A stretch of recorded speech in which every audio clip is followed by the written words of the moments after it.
बात हो जाए कुछ उन सिक्योरिटी थ्रेट्स की जो कि टेक्नोलॉजी की वजह से हर इंसान को दरपेश है, और इसी के साथ जो है उस सिक्योरिटी की थ्रेट्स में भी इजाफा हो गया है, क्योंकि जो धोखाबाज लोग हैं धोखे को क्रिएट करते हैं और मासूम साधारण लोग जो है उसका शिकार हो जाते हैं। आजकल मार्केट में 3 तरह के फ्रॉड जो है वो देखने का मौका मिल रहा है। आई थॉट कि उसमें जरा आपको बताया जा सके ताकि आप एहतियात कर पाए। पहला फ्रॉड जो है वो तो हर कोई आजकल देख भी रहा है, गौर भी कर रहा है कि आपको एक मैसेज आता है कि आपका पैकेज डिलीवर नहीं हो सकता, दैट ज़ेल जो लिंक है उस पर क्लिक कर दीजिए तो आपका पैकेज जो है उसकी डेट एड्रेस की जो है वो डिटेल आप उसमें शामिल कर देंगे और आपका सामान आपको मिल जाएगा। अब पहली बात तो सोचने की कि अगर आपने कोई पैकेज का ऑर्डर ही नहीं किया तो आप क्लिक क्यों करेंगे, मगर हम कहते हैं लापरवाही सोचते नहीं और लोग उस पर क्लिक कर देते। द मोमेंट आप उस पर क्लिक करेंगे आपका डाटा, आपकी इन्फॉर्मेशन जो हैकर्स के पास चली जाएगी, फिर तो कुछ भी वो कर ले उसका इस्तेमाल आप कुछ नहीं कर सकते। सेकंड जो आजकल फ्रॉड चल रहा है मार्केट में बहुत इंटरेस्टिंग है और वो है कि आपको कॉल आती है कि आपकी जो डिग्रीज हैं अटेस्ट नहीं हो पाई क्योंकि आपकी डिग्रीज जो है वो फेक है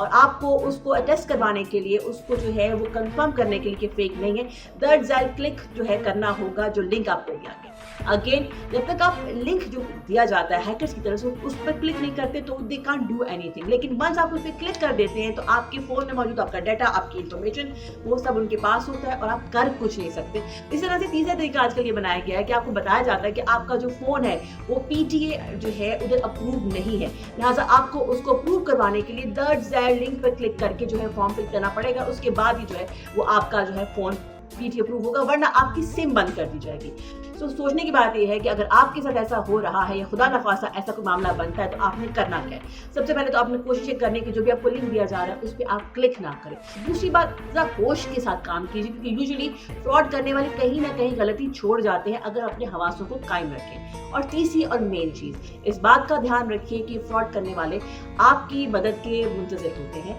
लेकिन अगर आप मदद नहीं करेंगे तो कोई भी आपकी इंफॉर्मेशन तक नहीं पहुंच पाता। पहली कोशिश कीजिए कि ऐसी कोई गलती मत करें और दूसरी अगर ऐसा हो तो डेफिनेटली जो आप उसके हवाले से रिपोर्ट भी कीजिए। सोचिए और कीजिए अगर आपने ऐसा कुछ चीज़ एक्सपीरियंस की है तो आप इस हवाले से क्या कहें, क्योंकि आजकल जो है फ्रॉड्स आर हाईली टेक्निकल और इसके लिए आपको मुझको भी थोड़ा सा टेक्निकल होने की ज़रूरत है।